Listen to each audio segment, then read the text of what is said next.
Senhor a todos, que estejam todos na graça do Senhor, amém? Hoje eu vou ler um capítulo aqui para vocês que fica no livro de Isaías, Isaías 10, do versículo 1 em diante, amém? O pecados dos líderes. Irmãos, essa palavra tem vindo para mim por 2 vezes ou mais, falando sobre os pecados dos líderes, né?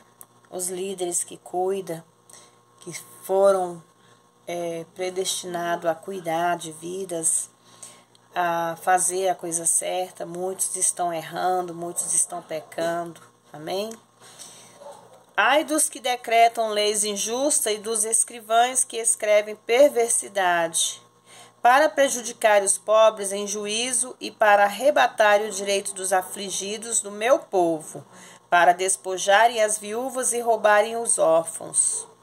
Nesses 2 primeiros capítulos, meus irmãos, versículos, o Espírito Santo chama a atenção para a perversão da justiça. Os pobres e as viúvas, que eram impotentes, que eram as classes que mais sofriam na época de Jesus, que sofria essa perversão na justiça, e tudo causado pela decadência moral dos seus líderes espirituais. Eles eram muito cuidadosos em agir legalmente, mas o Senhor verdadeiramente viu o coração deles e a sua resposta foi: ai deles. Amém?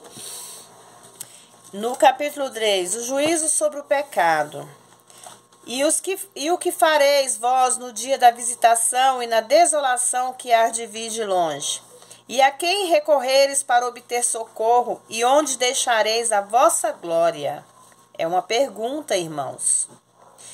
No dia da visitação refere-se o juízo que está para chegar, porque nós estamos aguardando por isso. Nesse mesmo tempo não haverá ninguém para ajudar.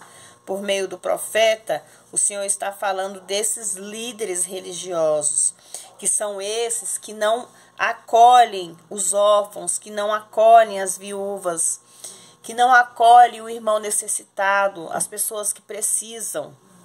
E isso Deus está vendo, Deus está olhando a todos eles. Quando sem mim ele dobrar-se-ão entre os prisioneiros e entre os mortos cairão. Contudo isso não cessou a sua ira, mas a sua mão está ainda estendida.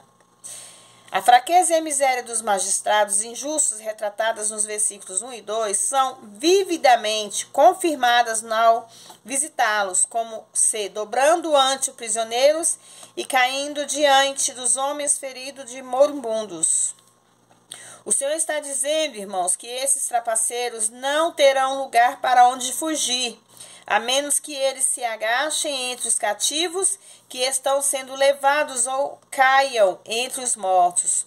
A última frase desse versículo é usada várias vezes pelo Espírito Santo para indicar a seriedade e a severidade da situação, irmãos. Porque nesse tempo, Deus, ele estava sempre atento aos líderes, aos que faziam o bem e os que faziam o mal. Quando fala os pecados dos líderes, são as más consequências do pecado, que pelo Senhor não se regozija com seus jovens, nem com seus órfãos e viúvas. Terá que ter misericórdia por eles. E Deus, nessa palavra, ele fala grandemente sobre isso, que muitos líderes hoje não estão buscando ajudar os que necessitam, a buscar. Lá naquela época, os órfãos e as viúvas eram os mais retratados, que eles eram os mais necessitados, que necessitavam da ajuda dos líderes. Mas muitos dos seus líderes não levavam socorro a eles, não procuravam ajudar. Então Deus fala grandemente que sem Deus, sem Ele, Sem mim, eles terão que dobrar os seus joelhos. Entre os prisioneiros e entre os mortos cairão. É a fraqueza, é a miséria dos magistrados, dos injustos, retratado nesse versículo, nesses dois versículos, irmãos. Porque eles não queriam serem líderes verdadeiros ao seu Deus, pessoas que quisessem fazer o bem. E Deus não se agradava, Deus não se agradava com essa situação. Por quê? Porque ele queria que os filhos dele fossem bem tratados. Na época da Assíria, que era aqui fala na palavra, a Síria é a vara do castigo de Deus sobre Israel. O julgamento da Assíria é predito. O Assíria, a vara da minha ira, a vara em sua mão é a minha indignação. Começa neste versículo. A Assíria, depois de sido um instrumento de Deus para castigar Israel, ela mesma, por sua vez, será castigada. A nação hipócrita, mencionada aqui em Efraim, às vezes citada como Samaria ou Israel, que eram os 10 tribos do reino do norte, que eles fala na palavra, enviá-lo-ei contra uma nação hipócrita e contra o povo do meu furor te darei ordem, para que lhe roube os despojos e arrebate a presa, e que o ponha para ser pisado como a lama das ruas. Irmãos, imagine nós não fazendo a vontade de Deus.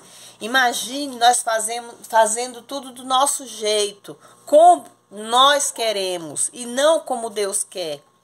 Imagine como nós vamos ser tratados lá na frente, porque o juízo está chegando. A volta de Jesus está próxima. Então, que nós possamos, através dessa palavra, perceber que nem sempre essa palavra está vindo apenas para os líderes, não.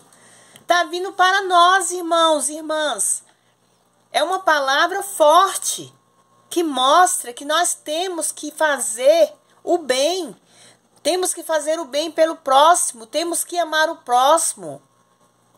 Muitas pessoas por aí necessitam de uma bênção, necessitam de uma ajuda, necessitam de uma palavra. E muitas vezes nós viramos as costas para essas pessoas. E isso tudo Deus está atento. Então, que nós possamos perceber que a vinda de Deus está próxima, que nós possamos se voltar para Ele enquanto é tempo, jovens, crianças, idosos, adultos, independente de cor e raça. Temos que se voltar para Deus, temos que fazer a vontade de Deus, temos que buscar sabedoria, temos que buscar. Hoje nós devemos buscar a Deus enquanto é tempo. Porque hoje nós ainda podemos achar, hoje nós ainda podemos buscar e achar. Ele ainda pode nos ouvir, ele ainda pode nos socorrer. Mas vai chegar um tempo, irmãos, que nós iremos procurar, que nós iremos buscar por ele, nós não iremos achar. Nós queremos o socorro dele, nós não vamos ter o socorro. Nós queremos ouvir uma palavra, nós não vamos ter essa palavra. Nós não iremos ser confortados. Então, que nós possamos se voltar para Deus, buscar por Ele sempre, a todo momento. Não só nós, mas temos que ensinar nossos filhos, ensinar nossos jovens, nossas crianças. Porque os nossos jovens e as nossas crianças são os futuros do amanhã. É eles que vão dar continuidade ao nosso ensinamento. Ao ensinamento que nós estamos dando hoje, que eles vão levar lá na frente.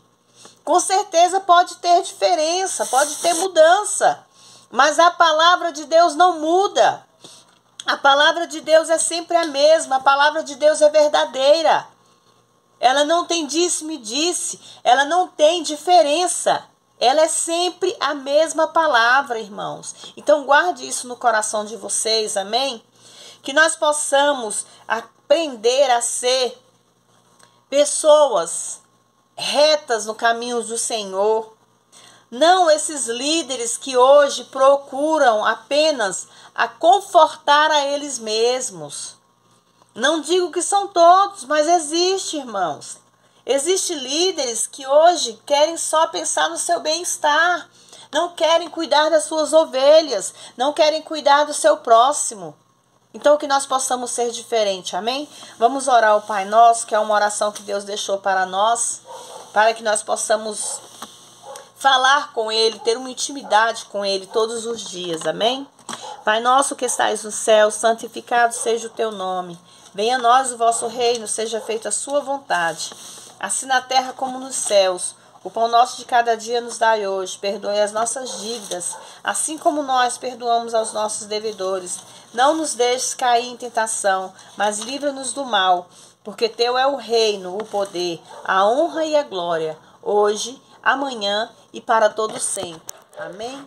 Que vocês fiquem todos na graça de Deus, que vocês possam compartilhar esta palavra, esta oração, e que vocês possam sempre, sempre acreditar que buscando a Deus, nós estamos no caminho certo. E que os nossos jovens possam se voltar para eles cada vez mais. Amém? Fiquem todos na paz do Senhor.